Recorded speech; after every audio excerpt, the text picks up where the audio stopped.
Happy Wednesday. It's the CHGO Fire Podcast presented by PointsBet. Use promo code CHGO when you sign up to get 2 risk-free bets up to $2,000. I am Pat McCraney, but he is not Alex Campbell. Alex Campbell is away probably somewhere in southern Indiana, I would guess, right now on the way to the U.S. men's national team game tonight in Cincinnati. He is the play-by-play voice of the Chicago Fire, Tyler Terens. Glad to be here. I'm glad to have you here. Wow. This place is sweet. I mean, I've seen it, obviously. I've watched the show. Big fan. You guys have been doing some awesome work. It's always great to have another podcast that's surrounding the Fire. That's not the Intercontinental Football Show. But, shameless we're plug. Like we're a minute in and you're already...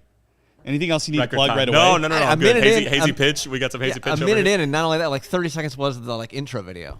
Yeah, true. That was, so he's good like that. Zero, he's very smooth. Shame. Zero Slide shame. it in there. But shout out to Alex getting to go watch the U.S. men's national team. Yeah. Why you got stuck with me? I don't know that I would call it stuck. Maybe I would. I would. I think if you've ever heard Tyler and I do one of the Twitter Spaces on the club's Twitter handle, I would expect more of the same. Yeah. Which is nonsense. Absolute nonsense. Yep. All right. Should we talk about the Fire? Do you want to? Do you want to talk about Liverpool instead? I don't want to talk about anything right now. That was a brutal 4 hours of soccer that I had to endure because of the delay. It ran directly into the start of the Fire game and like all of our pregame prep and everything like that.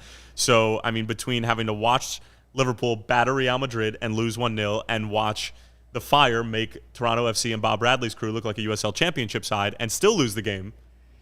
And you're randomly in Orlando calling this game. Yes, which is a place that nobody wants to be unless you're going to Disney. And we did not go to Disney. So I loathe Orlando. I'm just going to go ahead and say it. You lived in the state of Florida, though, for several years. Yeah, but I was close to the water. You had the breeze coming off. There's things to do. It's just not – Orlando is who wants to be in Florida? Who wants to be in Florida when you're not near the water? The water is the draw. Yes. I completely agree. Exactly. Yeah. But, yeah, that was a tough 4 hours. Really, really tough. I think the common theme was the team that dominated the game did not win the game. It's football.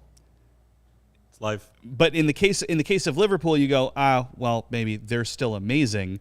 In the case of the Fire, it's like we're going to come up on 3 months now because of the international break without a win. Yeah.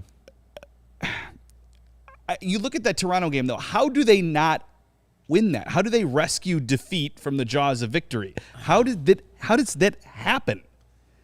There were a couple of different things that came into play. Number one, probably should have scored 2 more goals, right? Okay. If you're just looking at it right off the bat in terms of the quality of chances that they had, there were a couple of moments. Shabilko had one that he should have put away. There's the offside call on Torres. I thought that was a good goal when it came off live as well. Yeah. I was a little confused as to them thinking that it was Shabilko who was involved in the play. I thought the VAR / refereeing crew had a dodgy game at the bare minimum. So you should have scored 2 more goals. With that said, the defensive unit that we saw from the Fire in the first 4 to 5 weeks has not been there as of late. So 2 mistakes from Fede really sort of cost the game. A lot of people are going to blame Gaga for that shot. I asked Tony on air. I said, is that something that he needs to save? He said it's difficult because it's coming across the face of goal. It's coming through a defender. So, you think about a couple of bad breaks, from a refereeing standpoint, 2 mistakes from Federico Navarro, which are still going to happen. He's still incredibly young, 22 years old, and not punishing teams when you have the opportunity. And then what does Toronto do? They get their MVP, who really hasn't been all that great this year, and one opportunity, and it's a moment of genius, and then you find yourselves on the wrong side of a 3-2 scoreline. That's how you lose the game. Was the PK a PK for you? Yes. I agree. Arlo disagrees. No, I agree. I mean, it's difficult because it doesn't feel like in the spirit of things that's a penalty, but by letter of the law it is. By the letter of the law it is. His foot was in the penalty area when the foul is committed, and the way that Fede puts in challenges, he comes in hot, it's a bit reckless, and he needs to be a little bit more careful in that situation. And I think he'll be the first one to tell you that. But, that was definitely a penalty It's for 2 me. weeks in a row now with a penalty that I agreed with but didn't like seeing happen. Yes. With Miguel's handball and then Fede's shoulder to shoulder, yes, they're both penalties, but it's tough for me to however you write those laws, whether it's the penalty on Fede or the penalty on Miguel Navarro, there are going to be situations in which you're going to find yourself, well, if you're looking at that from a purist standpoint and the eye test, it's not a penalty, but because of the way that the law is written, it is a penalty, no matter what way you write it. And then if we're talking about natural position for handball, then there's going to be situations where that's not a penalty, but it ends up being a penalty. So I totally agree, but just an incredibly difficult pill to swallow. I also want to say amidst this, I've been banging on the 70 days without a win drum as well. There's been 2 international breaks thrown in there as well. Sure. So if we're looking at playing weeks, it's like maybe 3 or 4 weeks, but it now seems like it's running up on 3 months because of 2 international breaks. If I'm going to put any sort of don't give me that look. I'm trying to put some sort of silver lining on it. The weird thing is that, typically like last year, if we're looking at last year's losses, there were some pretty obvious trends that there was switching off defensively. There was failing to finish.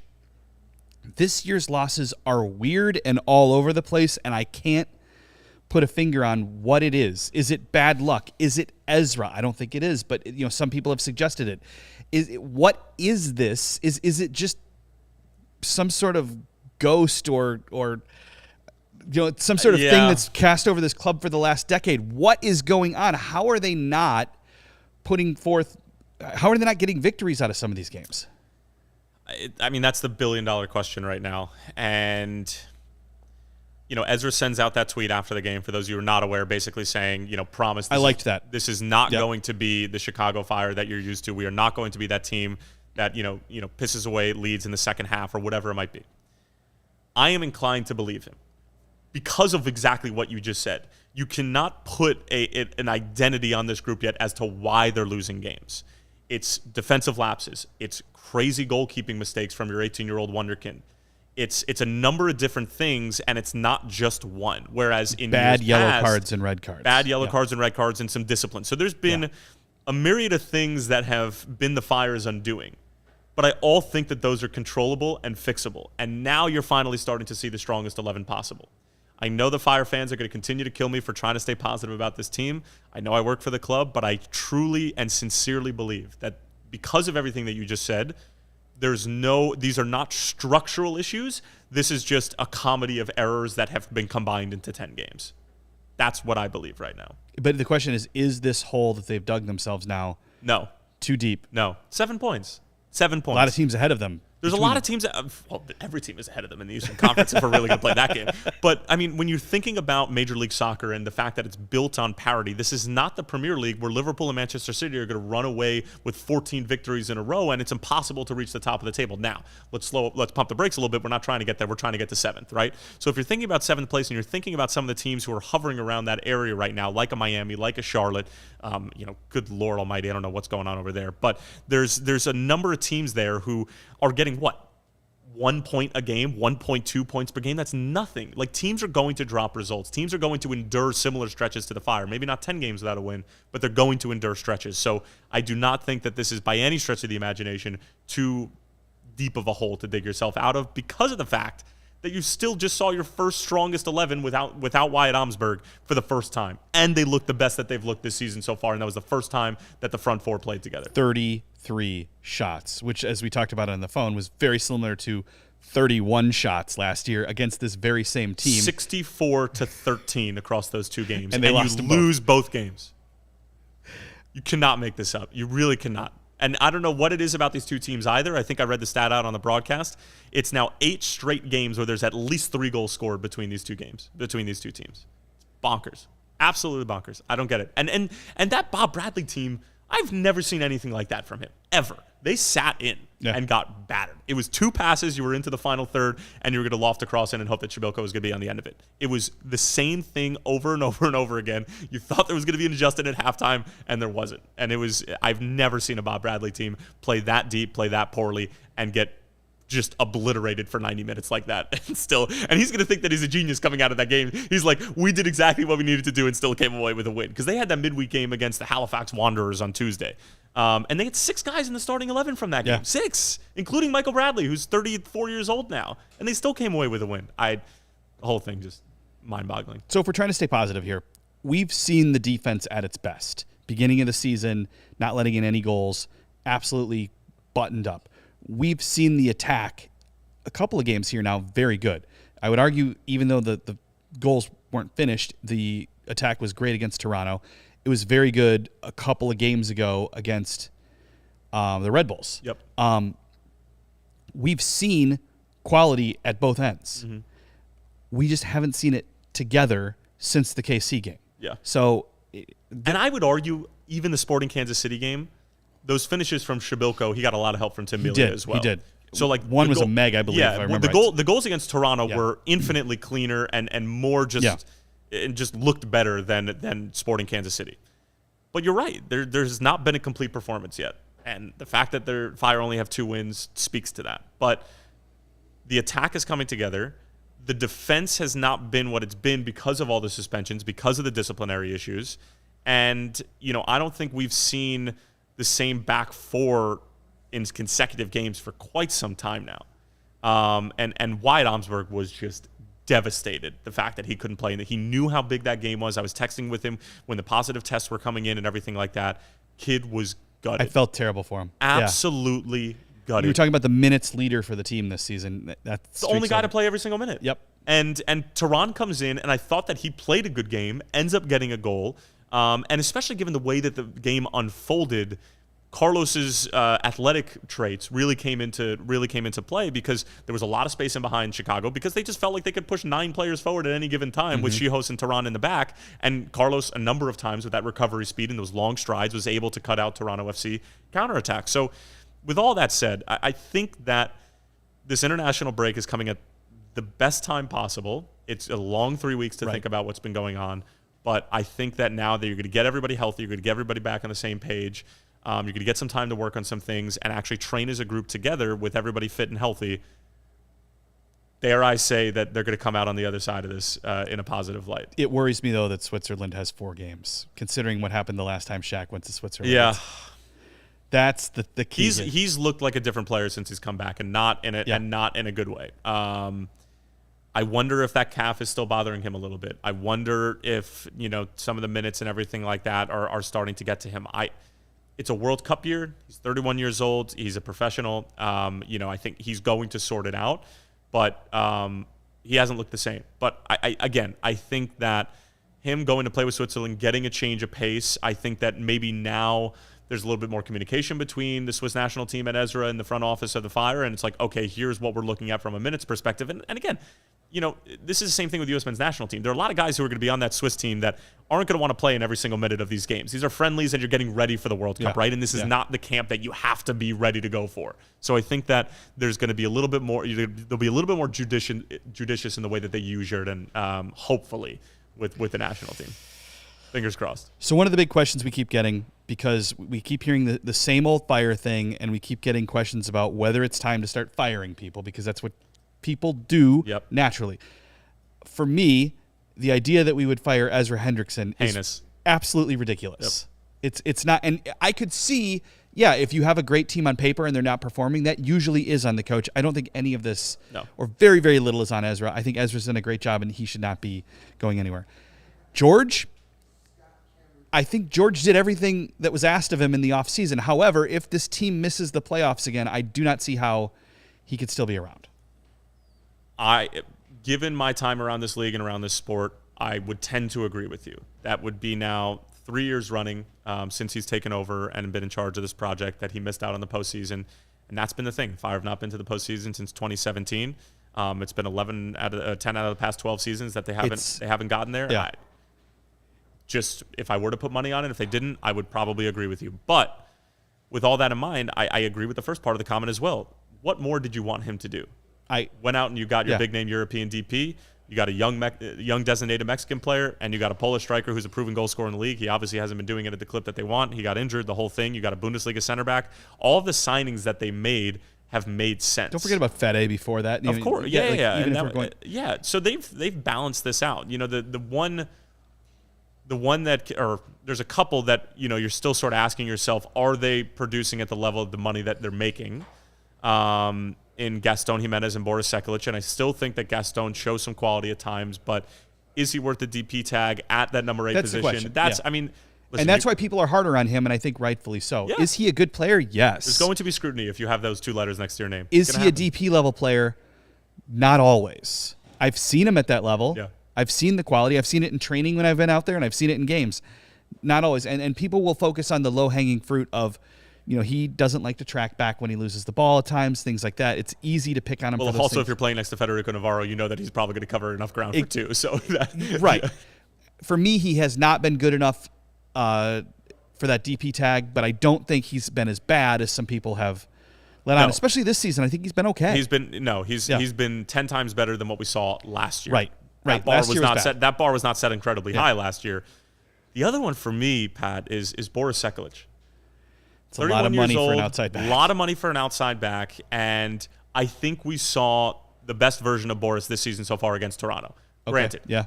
And I had a long conversation with Ezra Hendrickson at the W at Hoboken before the Red Bulls game, and I was talking about the outside backs. I think Miguel Navarro has been sensational this year. Sensational. He was a guy I was ready to write off 2 years ago, and I think he's been fantastic. He's been great. For what the Fire are paying him, he is well overvalued. Now with Boki, a lot of money for an outside back, a leader on this team, or should be a leader on this team. Mm-hmm.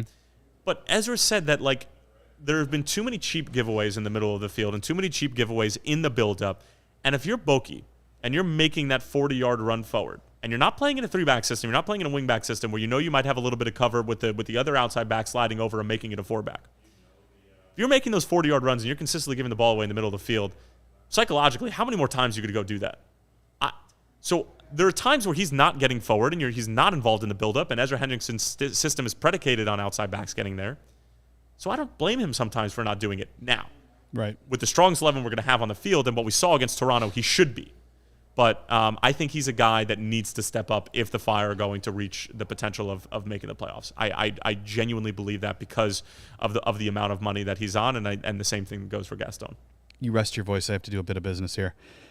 The best way, it's not Gerber Collision and Glass either. Our friends at Gerber Collision and Glass, not them. We like them, though. They support you. We do like them.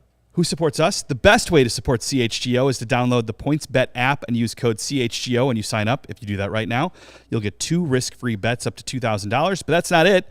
If you make a $50 or more first-time deposit, you'll receive a free CHGO membership, which unlocks all of our web content, even mine. And you'll even get a free t-shirt of your choice from the CHGO locker.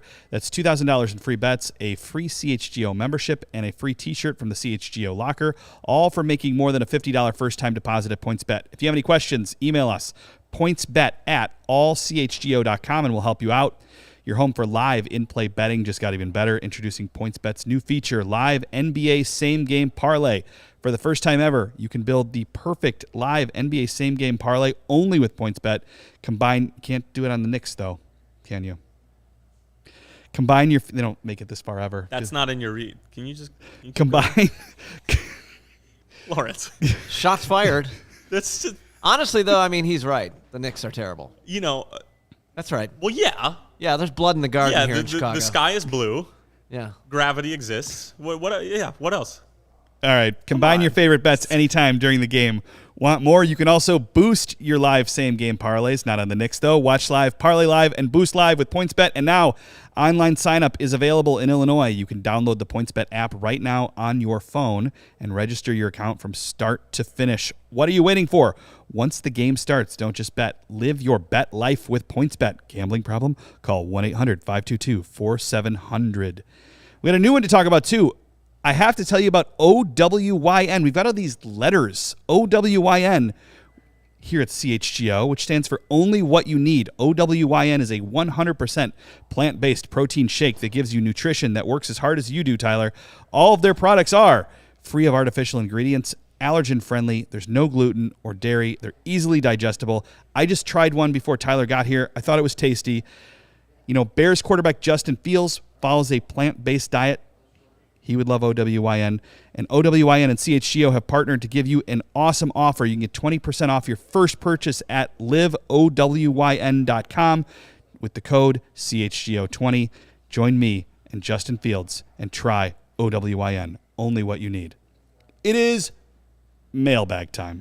Are you saying that you and Justin Fields have the same sort of athletic ability? Is that what you're saying? Absolutely, dude. Although I will say I did see some beach volleyball bicycle kicks from you over the weekend, and wow, you still got it, man. It's like Hobart College. I haven't been able to do anything since. I think I tore my hamstring on that. But what a great shot, my boy Eli Dent with his kick it. Little shameless plug for him right here. But that was a great day on North Ave Beach. I Chicagoed very hard on that day, but I got sunburned like a you know what though. All right, it's time for the mailbag. Santiago has our first question. How do the Fire fix the broken culture at the club, and who should be in charge of fixing it?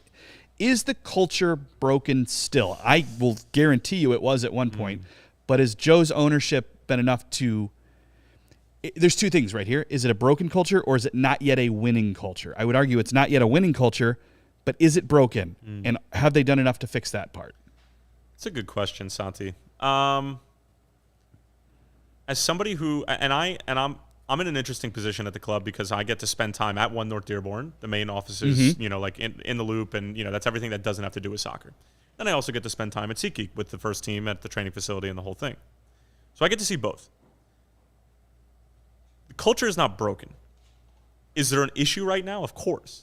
I mean, the guy that you put in charge of this has failed to make the playoffs in the first 2 years, and you're potentially coming up on a third.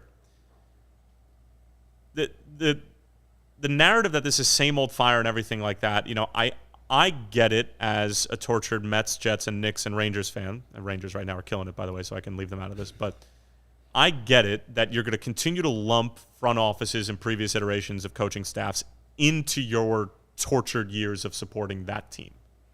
Right? Mets, Jets, Knicks, new messenger, same old story, every So you see where fans are coming from here.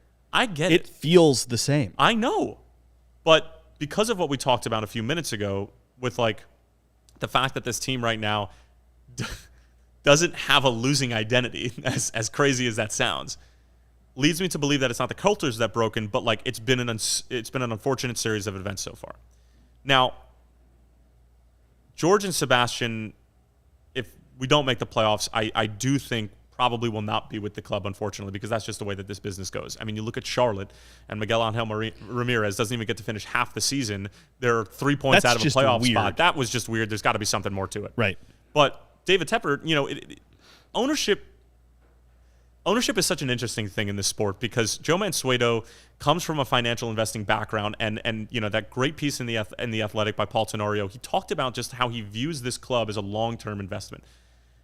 Fire fans don't necessarily want to hear that. They want to win now because they've been struggling for so many years. But that's his whole business model. He's very patient. It's growth. And he grows over time and puts his businesses in a long-term position to succeed. That's what he's trying here. Yes. So that might look like a culture's broken if you then add on the past 12 years. Right. So that makes sense, right? I mean, if you're just looking at it logically from a fan standpoint. But you and I were talking about it, and you said it really well. It's easy to get angry and mad and not think in a nuanced manner about this. So when we're talking about that, it's just George clearly set out his model of this team to be young, to be centered around young players who can then flip for a profit. He's missed on some of them. He's hit on some of them.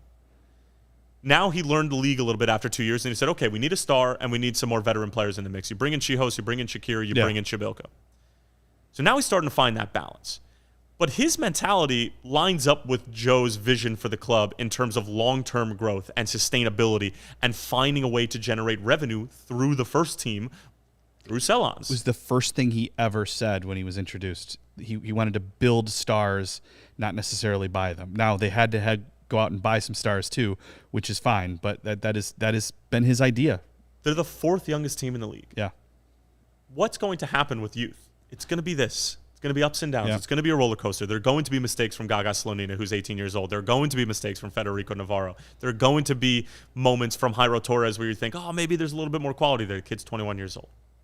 So is the culture broken? No. But I can understand with the way that this team is shaped right now and the way that it's been built for it to appear that way. Yeah. The culture is not broken.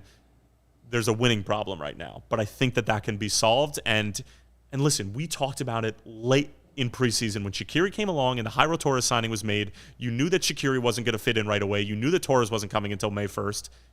You and I talked about it. It is going to take a little while. But in MLS and previous teams have been successful. The Seattle Sounders do this all the time. Hit your stride in late August. Yeah. Hit your stride in early September. Peak just when the season is going to ask the most of you. Because this is a long season. It's longer than baseball. It lasts 9 months. So it's, again, I've told Fire fans to be patient for so long now, and I hate to continue to say it. Don't think the culture's broken. I think that this is only a matter of time before you start to see some more results pile up. All right, from Jeff, from what you hear, How is the morale within the group of players themselves? The road trip had to be tough for them to play so well at times and still come out dead last. What are Ezra and Rafa doing to keep things positive? His plane rides home have been tough. Yeah? Quiet. Sort of just like empty looks around the plane. Dapping up guys saying, tough one, fought hard. How does it feel compared to last year? Different. What was the vibe last year? Was was just like destitute. It was just like, yeah. It was sometimes you just didn't, you never felt like you were going to win. Okay. In certain games. And these guys are confused as to why they're not winning. Precisely. Okay. This is like, what more do we have to do? Or one mistake from a guy who's been incredible all year, like Rafa against FC Cincinnati. Yep. Like this group. Listen, there's clearly a mental thing going on with this team right now, and I talked about it when this was like a 3 or 4 game winless streak.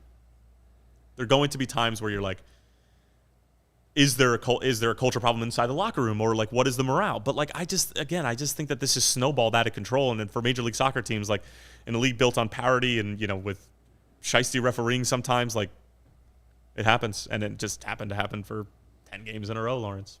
What are you going to do? I'd say CONCACAF-y as opposed to shiesty. I think CONCACAF-y is a bit, yeah. Is that an adjective? That's a very easy route to go, yes. Yeah. It makes sense, though. Justin wants to know, he's got 2 questions. What is Arlo White's future? I figure there's nobody better to ask than you if we're not asking Arlo himself. Mm-hmm. And with the average points per game needed to meet the season total of last year's playoff teams being almost 2, how optimistic for this season can we honestly be? So what can you tell us about what's going on with your friend Arlo? So... Nobody worry about Arlo. He's going to be fine. Okay. First of all, he's incredibly talented. Obviously, everybody's seen the news at this point that Peter Drury is going to take over for NBC Sports. And Arlo gave 6 great years to NBC and to American soccer fans who tune into the Premier League because, I watched Premier League for a number of years. He was a mentor and somebody that I looked up to before I started working with him. So I'll let him announce what his next move is going to be. I think it's going to surprise a lot of people and might not be something that they're expecting. Wow. But wait, is he following Kevin Egan to the WWE? That'd be amazing. No? Anyone? Tyler? How do you know? Lawrence, who you been talking to? Hey, Kevin Egan, a.k.a. Kevin Patrick. Yes. Yeah. He is my guy. Yeah. I grew up with him at the Big Ten Network. Fire fans adore Kevin Egan, and yeah. Kevin Egan adores Fire fans. It's so interesting that he was an analyst for this team, and like now he's just a full-blown commentator host. Like it was just like it's very interesting. Love his story. Yeah. But now he's calling wrestling matches, and I can confirm Arlo White will not be doing WWE. That's a shame. I would like to hear him. I would enjoy that though. Yeah, I can confirm that. I think he's still going to be here in Chicago calling some games where you're going to move down to your sideline role, which I actually think is pretty cool to have that element on the broadcast. I enjoyed that last year. Yeah, no, it's fun. Even though it was you. It's a nice little change of pace. Even though what? Even though it was you. Yeah. Nick's little jabs of my profession. If you ask me to come in here again, you better have Lawrence ask me. You said you liked it here. I'm certainly not doing it for you. I like the aesthetic. I just don't like the person I'm sitting next to. So that's fun. People have also come up to me and been like, well, how do you really feel about Arlo coming here? And like, how do you feel about somebody taking away your games? Like, of course I want to call as many games as humanly possible. That's what I love to do. That's why I feel like I was put on this earth to commentate soccer games. So do I like stepping away from my role up in the booth with Tony? Not entirely, I'll be honest with you. But we have a lot of fun in the 3-man booth. And it's an interesting view down there. And like, obviously the coaching staff is super open to talking to me, and providing that insight from down on the field is a lot of fun. I enjoyed last year when you could hear what Rafa was saying, and you could like in like 5 different languages. Yeah. Dude's amazing. Yeah. I miss him. Yeah. Good guy. Yeah. And then the second part of the question, how optimistic? I think we've kind of covered that. You feel like they can dig themselves out of this hole. I also don't think it's going to be 2 points per game that's going to get you into the playoffs either. I think the East is going to be sort of like what the West was last year. What was the number last year? 48? Is it? Yeah, it's usually it's between 45 and 47 that can typically get you in there. Look at that. We've got the standings ready to go. I mean, 1.2, 1.14. Like these teams are not world beaters. Miami in the 7th spot right now. If somebody asked you to put money on Miami right now, Lawrence, to finish in a playoff spot, what would you say?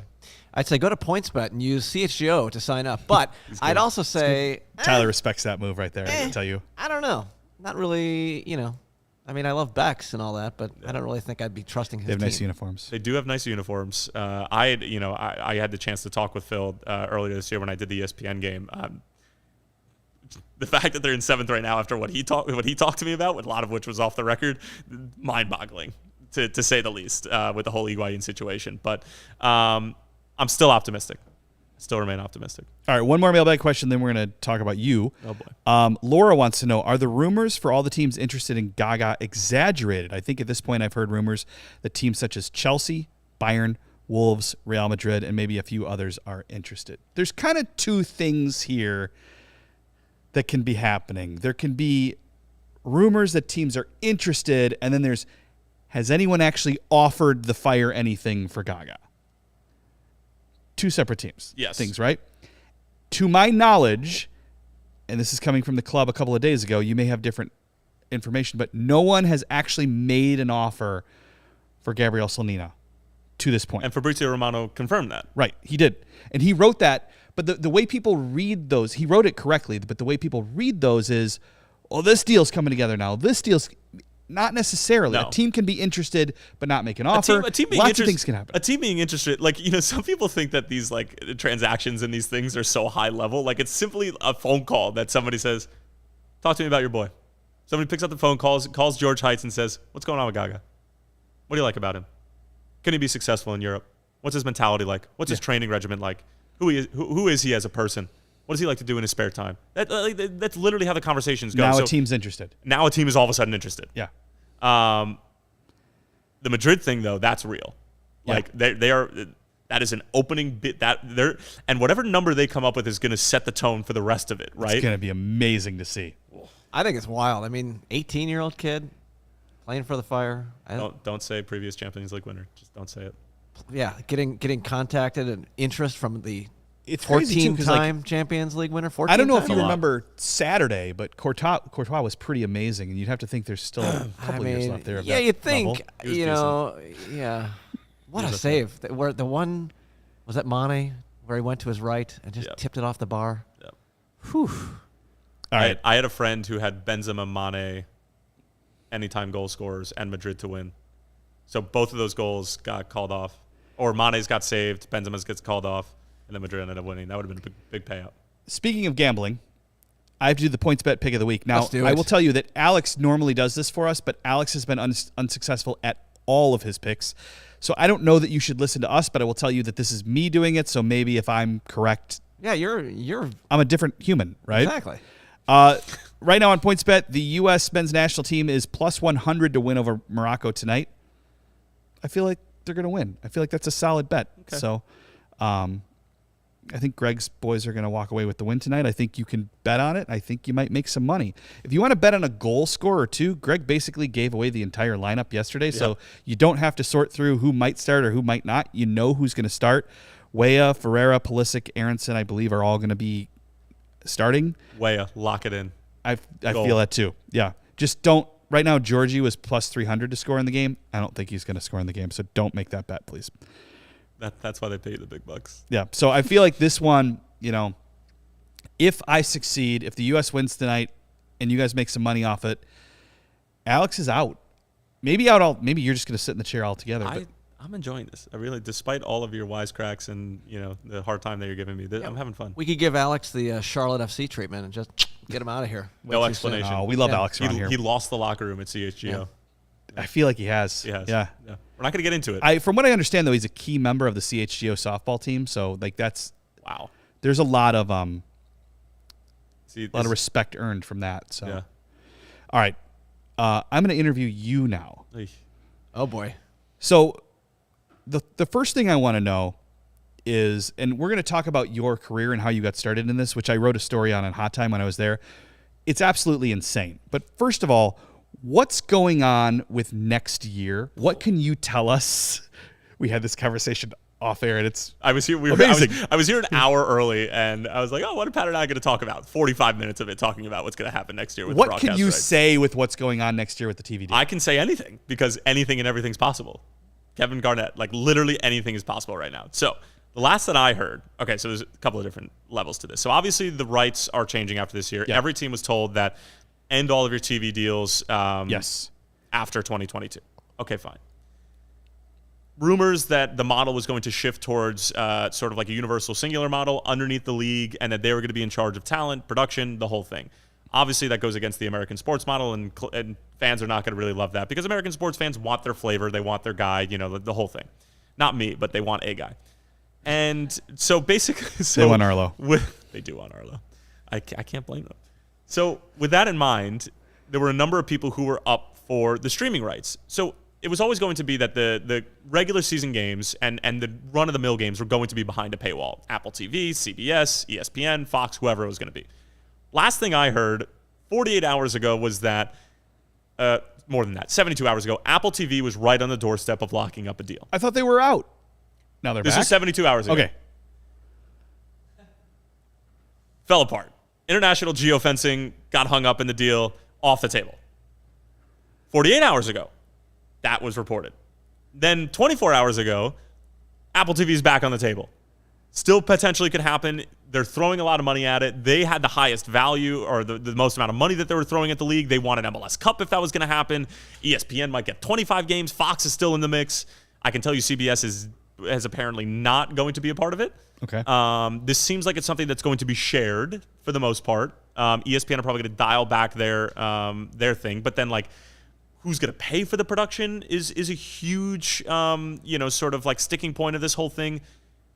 I have heard so many different iterations of what is going to happen with the broadcast right deal for next year. I'm done caring.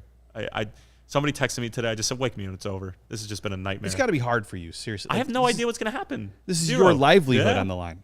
Yeah. Nobody cares about me. I do, Tyler. I can confirm. Yeah, I think I care about you too. Lawrence, you barely know me, you know? but you probably care more about me than Pat does at this point. Probably. It's wrong.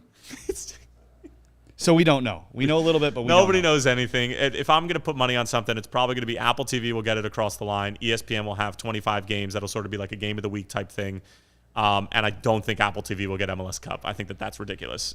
For it to not be on network television, I think is a crime. Yeah. So ESPN will, I would imagine, will probably get that. Do we think we're going to hear your voice as a part of this? I hope so. Maybe. I hope so. Me too. All right. Me too. So the entire idea that you're sitting here now with how your career started, the whole thing is ridiculous. And I know some of you guys probably read the article I wrote a couple years ago on Tyler, but you got started in this career as a joke. Yep. Still is. Sitting next here to you. Explain this whole thing to me. All right. So let's go back in a little time traveling machine. Let's go back to Cortland, New York on a rainy summer day. August of 2014. I was a junior in college. I had 3 meniscus surgeries before the age of 21. I was hurt a lot. Think of me like a Jack Wilshere kind of guy without smoking cigarettes in the locker room. Wow. Now that's a shot fired at us. Jack. Yeah. Sorry. Love Super Jack Wilshere. Sorry. I have 2 Arsenal fans here. I had to do it. Yeah. Anyway, Jack's a great player. Wicked It's left fair. foot. I fancy myself as, sort of like a more of a fullback Jack Wilshere. Okay. Anyway. So me and my buddy, one of my best friends in the world, Joey Busatil, he was actually a stand-up comedian in New York City for a little while. Joey. Look him up. Google him. One of the funniest guys you'll ever meet. Him and I are both hurt. We go to this friendly against SUNY Cortland, who's actually a very good team. And we're both put on video duty by our coach, and he basically said, shut up and film the game. I still don't know what possessed us to do this on the day. Like, we were just being goofballs. We were both bummed that we were injured and not playing, and we were just like, let's do a fake broadcast of our own team's game. Turn the camera on ourselves, empty water bottles for microphones, and literally just had the most fun over the course of 90 minutes. I did this over exaggerated, and the Hobart Statesman, I put on this goofy voice and was mocking the profession. My buddy Joey put on an English accent that sounded Australian half the time. And we obviously know our guys inside and out, who they're dating, what they did this past weekend. It was an inappropriate broadcast. I have the disc sitting in my desk somewhere at my mom's house in West Orange, New Jersey somewhere. It will never see the light of day, ever. Oh, I would love to see Ever. this. Ever? I think when I wrote the story, I tried to get you to... Yeah. Absolutely not. And now that I know you even more than I did back then, Come on. Even more so you're not going to get it. But anyway, we did the game. We were too scared to tell our head coach what we did because he was the one who was shut up and film the game. And he's a little bit more, when you're playing for him, he likes to run a tight ship, bit of a hard ass. And he was just one of those guys where we just didn't want to tell him. Told our assistant coach. He pops it in the tape. He pops it in the DVD player on the bus ride back home. Guys are in tears laughing the whole thing, and I'm like kind of like sitting there like this. It's inappropriate. I was like, I don't want anything to do with this. This could end horribly for me. And he knew that I was the ringleader behind it too. Get back to campus, I feel somebody grab the scruff of my neck as I'm walking off the bus. It's my coach, Sean Griffin. I love you, Griff, so much. He goes, I think I'm about to get kicked off the team. He goes, hey, Ty, you might be onto something here. I said, excuse me? He goes, you should try commentating. It's like, come on, man. I was like, how could you possibly get that from what we just did? Total comedy sketch. We were ripping on the guys. It was just a heinous performance. And he goes, no, you should really try it. We have a couple of alumni. Pierre McGuire, who used to do Inside the Glass at NBC as a Hobart grad. Jonas Schwartz, who worked at SNY over in New York for a while. Bill Whitaker, a big broadcasting alum from Hobart. And he was like, there are going to be some people who might want to help you. We have a student radio station. Just try it out. And so from there, once we lost my senior year, our girls team was outstanding. They were so much better than us. They won a national championship in 2014, deep runs into the NCAA tournament every year, did their games, did some basketball, did some hockey. And from there, it just like spiraled out of control. And now here I am slumming it with you. What were you planning on doing with your life before this? Nothing. Somebody at the fire offices, they'll remain nameless. They're like, I feel like you would be homeless if you weren't a commentator. Like, what would you do if you weren't? I can't picture you doing anything else. Jamie Chin, director of communications at the fire. Like, I hosted the what was it? The 10-8 event at the Metro. And like I was, me and Frank Klopas were just, up there yucking it up and just having a good time. And like, I'm not like a host of like a concert event. And I just like went out there. I was just kind of like, we had some fun. Jamie was like, you were born to do this, man. I was like, I blacked out. I don't even know what I said up there. Like, I was like, I just pulled that straight from you nowhere. I was like, it just all comes for whatever reason pretty naturally to me. And I'm so blessed and fortunate on so many different levels that like I ended up finding this because I wasn't pursuing it by any stretch of the imagination. My coach told me to do it. And I was like, sure, why not? Did you have a major when this happened? Psychology. So yeah, you really had no life plan. Literally zero idea. And my parents can confirm that. I mean, they were worried. And now, like, you're successful now. Like, you're on ESPN. Scary. Out of that, it makes zero sense. And whenever I get a big break, like I got the ESPN games, I got the Fire gig, I always text my coach. I text my assistant, Coach Dale Jordan, who's now the head coach at Stevens. I text him. I'm like, thank you so much for pushing me to do this because like I didn't know what I wanted to do, and like the success that I've had and the whatever, it's insane. I have a lot of people fooled. I make fun of you most of the time, but I will say this to anybody else. I will tell them I think you're one of the best in the business. Thanks, so, pal. Yeah, I appreciate that. I got one from Tim, another viewer question, but this is about you, so I saved this for this section. Tim wants to know, honestly curious, what do you do? What does a typical work week look like for you? What kind of work do you actually do? What do you do when you're not calling a match? You hear some of the time. I assume you have more than one day in a week to work, right? Cheers. What do you do? Phenomenal question. I was on a date last night. There's something he does. He dates. That was outside of work hours. Easy. I'm not going out on dates 2:00 in an afternoon, Lawrence. All right. Just checking. I'm here with you guys. Yeah. So she asked me the same question. This is 12 hours ago. She goes, can I ask a stupid question? She goes, so like when you're not commentating a game, like what do you really do? And I was like, that's a totally fair question. Let me tell you what I do. And then I try to explain it, and they're like, so you really don't do anything. You just watch sports all day. I'm like, yeah, that's kind of what I do. But you and I talked about this. So like, you print Avery labels. Shout out to Avery Labels. They hooked it up. Those things are expensive. They gave me like 5 years worth. I love them to death. Anyway, so Monday I'm usually like, we get back from a road trip or like a home game. I go, maybe go out with my friends after Soldier Field or whatever. So like Sunday rolls around. I try to take the day off for the most part, but then I'll watch MLS games if I'm sitting on my couch and not doing anything. That's technically working, watching games of teams that we might play. Monday I'm catching up on highlights, recording the podcast with Arlo, and just sort of gathering minimal surface level information for the game in the week ahead. Then I'm going to the storylines, the document that you're a part of for the Chicago Fire, and just trying to like pick out some things that I like that document, by the way. I enjoy it too. It helps me with my prep work. So it's a lot of fun. And so like just trying to put together some high-level storylines, trying to think in my head, like, what are going to be some of the main talking points. Tuesdays, we're in the office at 1 North Dearborn, so I have to go in, and then that's where I'm really starting to get down with my boards, which are the Avery labels, the Microsoft Word document, where basically every label, think of just like basically an address label that you have on Microsoft Word. They have a deal with Avery where then it breaks it down. I have every player on a label, where they're from, how old they are, year with the club, little stories and nuggets that I can use. And then, so like that's Tuesday. And so I try to finish up my boards on Tuesday. Sometimes it could bleed into Wednesday. Wednesday, then I'm usually watching film, at least 1 or 2 games from the team that we're playing. I'm talking to some people in the industry about the team that we're going up against, trying to, gather some information in terms of what the sentiment is. I'm listening to podcasts from around the community of the other. So I'm just trying to become an expert on the other team. So then by the time Thursday, Friday, or let's say Thursday rolls around, then I'm like on Soccer Way Transfer Market where I'm trying to find combinations and links between some of these players. You love those. Oh, my God. This guy played with this guy and this. They were in the Polish U20 national team camp together and, were roommates and, slept 3 feet apart from each other. Like, I love that stuff. Love it. And the truth of the matter is I don't get to 90% of this stuff over the course of the broadcast anyway. Like, and I feel bad about that sometimes, that I'm not sharing this prep work. But the fact of the matter is that soccer is constant. The ball is always in play. And especially the Toronto game, there are chances every other 3 minutes. I don't have time to go into storylines. The game is going on. I'm very much a call the game type of person. There's some people on Twitter who disagree with that, and they think that I get caught up and Tony and I are hosting a radio show, but, to each their own. But, that's sort of what my week looks like. And then by Friday, I like to have most of my stuff done. Then I'm sort of relaxing. I'm still, like, poking around, seeing if there are certain stats, game notes coming in from the other team and from our communications department.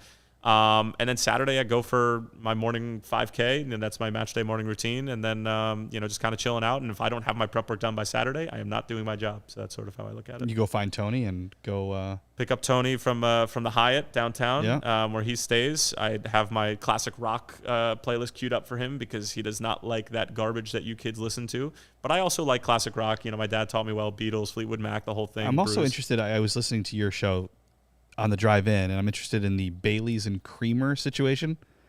He's a nut job, this guy, Tony. So he doesn't really drink. National hero, though. The Hall of Famer. The Hall of Famer, Tony Miola, does not really like to drink, but when he does, it's Dos Equis. No, it's not Dos Equis. He only drinks Baileys. And only Baileys? I've never seen him drink anything else other than Baileys that's an alcoholic beverage. He will only have one. I've seen him have 2 twice. I think it was Cincinnati. Cincinnati will do that to a person, though. You said it, I didn't. We were out. We were having a great night with our producer Tim Pabst, and we were just like kind of chilling. And we had our one drink, and I was like on my 2nd or 3rd bourbon at that point. And then Tony was like, "You know what? I'll do another." I thought I was gonna fall out of my chair, but he can't. Bailey's is too alcoholic for him. It's too much, so he needs creamer in it too. And there's been a couple of times where he'll go to the bathroom, we'll sit down at a bar. He goes, "Order me my drink." Really? You're gonna make me do this? Waitress comes over. Can I have a Baileys? And then can you also put some creamer in it? You want Baileys, and you also want No coffee though. Just Baileys and then cream. Yeah, that's just put it on the side. Bring it over. Trust me, it's not for me. We'll figure it out. Like I'm embarrassed to even like be sitting next to him while he's drinking it. But hey, he likes what he likes. He's like, it's like a milkshake. It's beautiful. It's like, okay, man, whatever you want. I feel like we have to leave on that note. That's outstanding. That's it. All right, We're this done? has been the CHGO Fire Podcast. Thanks to Tyler for filling in for Alex. Alex is back next week. One last thing, give me a score prediction for tonight. 2-0. 2-0 to the U.S. 2-0 to the U.S. Weah, Ferreira. I love it. Go with it. Lock it in. Lock it in, baby. We'll see you guys next week. Adios.